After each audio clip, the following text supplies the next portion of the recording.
Human rights is, geez, that's a good question. Human rights. Well, that's a tough one. Wow. I don't even know how to give that a definition. I would probably have to do a little bit of homework or something. Any right that I think just as a normal, human, The rights that humans have. Oh, that's a very large debate. Menneskerettigheder kan betyde mange ting. Tú le puedes preguntar a 20 personas y te van a dar 20 diferentes opiniones. Non saprei, una domanda complicatissima. Guess we just take them for granted that they're there, but we don't even consider what they are.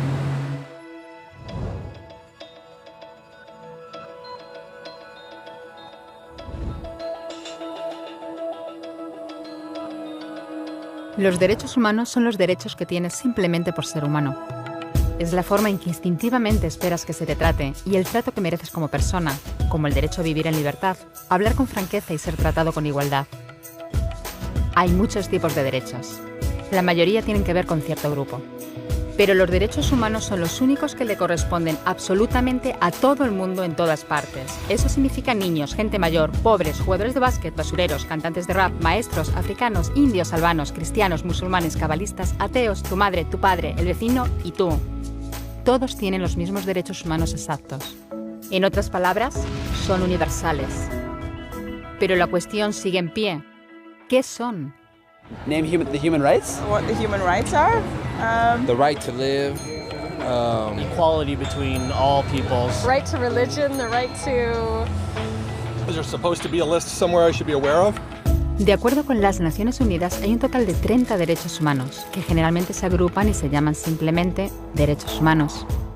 Se enumeran en la Declaración Universal de los Derechos Humanos, que es el documento sobre el tema más aceptado en el mundo. Pero llevó mucho tiempo para que llegaran. Al principio no había derechos humanos. Si estabas con la gente adecuada, estabas a salvo. Si no, no lo estabas. Pero entonces Ciro el Grande decidió cambiar todo eso. Tras conquistar Babilonia, hizo algo completamente revolucionario. Anunció que todos los esclavos podían irse en libertad. También dijo que la gente era libre de elegir su religión, sin importar de qué grupo fueran parte. Documentaron sus palabras en una tablilla de arcilla, conocida como el cilindro de Ciro, y así sin más nacieron los derechos humanos. La idea se extendió rápidamente, hasta Grecia, la India y al final hasta Roma. Se dieron cuenta de que la gente seguía de forma natural ciertas leyes, incluso aunque no se les dijera que las siguieran. Llamaron a esto derecho natural, pero siguió siendo pisoteado por quienes se encontraban en el poder. No fue hasta 1000 años más tarde en Inglaterra donde finalmente hicieron que el rey estuviera de acuerdo en que nadie podía invalidar los derechos de la gente, ni siquiera un rey. Los derechos de la gente fueron finalmente reconocidos y estaban ahora a salvo de los que estaban en el poder. Hasta cierto punto. Todavía hizo falta que un grupo de rebeldes británicos declarara su independencia antes de que el rey entendiera que todos los hombres han sido creados iguales. Es decir, no es que a él le gustara la idea, sino que no pudo pararles, y así nació América. Los franceses siguieron inmediatamente con su propia revolución por sus propios derechos. Su lista era más larga e insistían en que esos derechos no eran solo inventados, eran naturales. El concepto romano de derecho natural se había convertido en derechos naturales.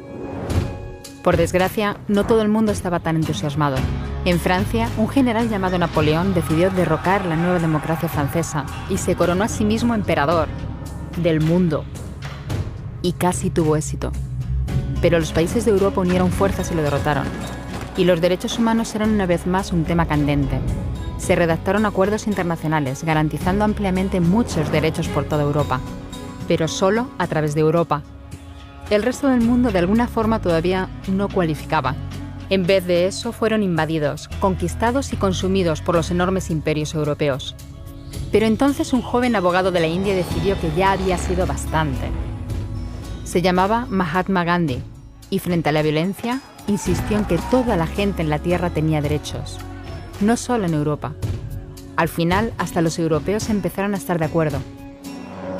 Pero no iba a ser tan fácil. Habían estallado 2 guerras mundiales. Hitler exterminó a la mitad de la población judía de la Tierra en los horrorosos campos de muerte nazi. En total, 90 millones de personas habían muerto.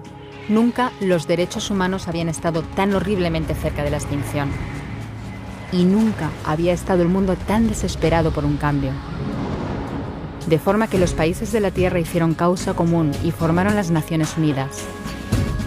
Su propósito básico era reafirmar la fe en los derechos humanos fundamentales, en la dignidad y el valor de la persona humana. ¿Pero qué eran los derechos humanos? ¿Eran las proclamaciones de Ciro? ¿El derecho natural de Roma? ¿Las declaraciones de Francia? Todo el mundo parecía tener una idea ligeramente distinta de lo que deberían ser los derechos humanos. Pero bajo la supervisión de Eleanor Roosevelt, finalmente se pusieron de acuerdo en una serie de derechos para absolutamente todo el mundo. La Declaración Universal de Derechos Humanos. El concepto francés de los derechos naturales se había convertido finalmente en los derechos humanos. Así que, en resumen, al principio solo unos cuantos afortunados tenían derecho alguno, hasta que uno de ellos decidió, oye, otra gente también debería tener derechos, lo que fue estupendo, salvo que no todo el mundo estuvo de acuerdo. Y solo que llevó unos cuantos miles de años de lucha, declaraciones y más lucha hasta que finalmente todo el mundo estuvo de acuerdo en que los derechos humanos deberían ser para todos. Y vivieron felices y comieron perdices. Salvo que hay un pequeño problema. Si la gente tiene derecho a la comida y el cobijo, ¿por qué hay 16.000 niños muriendo de hambre cada día? 1 cada 5 segundos. Si la gente tiene libertad de expresión, ¿por qué hay miles de personas en prisión por hablar claro? Si la gente tiene derecho a la educación, ¿por qué hay más de 1.000 millones de adultos incapaces de leer? Si la esclavitud ha sido abolida verdaderamente, ¿por qué hay 27 millones de personas todavía esclavizadas hoy en día? Más del doble de las que había en el siglo XIX. El hecho es que, cuando se firmó, la Declaración Universal de los Derechos Humanos no tenía la fuerza de la ley. Era opcional. Y a pesar de muchos más documentos, convenciones, tratados y leyes, todavía es poco más que palabras en una página. Así que la cuestión es, ¿quién hará que esas palabras sean una realidad? Cuando el Dr. King se manifestó en pro de la igualdad racial, se estaba manifestando por los derechos que las Naciones Unidas habían garantizado hacía casi 2 décadas. Pero con todo, se manifestó. Cuando Nelson Mandela defendió la justicia social en la década de 1990, su país ya había estado de acuerdo en abolir esa discriminación desde hacía ya casi 40 años. Pero con todo, él luchó. Los que luchan hoy en día contra la tortura, la pobreza y la discriminación no son gigantes o superhéroes.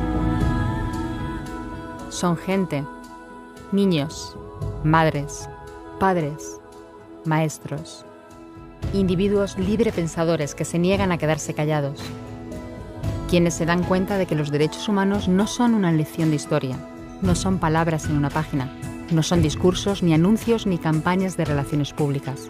Son las elecciones que hacemos cada día como seres humanos. Son la responsabilidad que todos compartimos, de respetarnos mutuamente, ayudarnos y proteger a los necesitados. Como Eleanor Roosevelt dijo, ¿dónde empiezan después de todo los derechos humanos universales? En pequeños lugares cerca de casa, tan cerca y tan pequeños que no pueden verse en los mapas del mundo. Aún así, son el mundo de la persona individual, el barrio donde vive, la escuela o la universidad a la que asiste, la fábrica, la granja o la oficina donde trabaja. Esos son los lugares donde cada hombre, mujer y niño buscan justicia igualitaria, igualdad de oportunidades, dignidad igualitaria sin discriminación. A menos que esos derechos tengan un significado ahí, tienen muy poco significado en cualquier otra parte.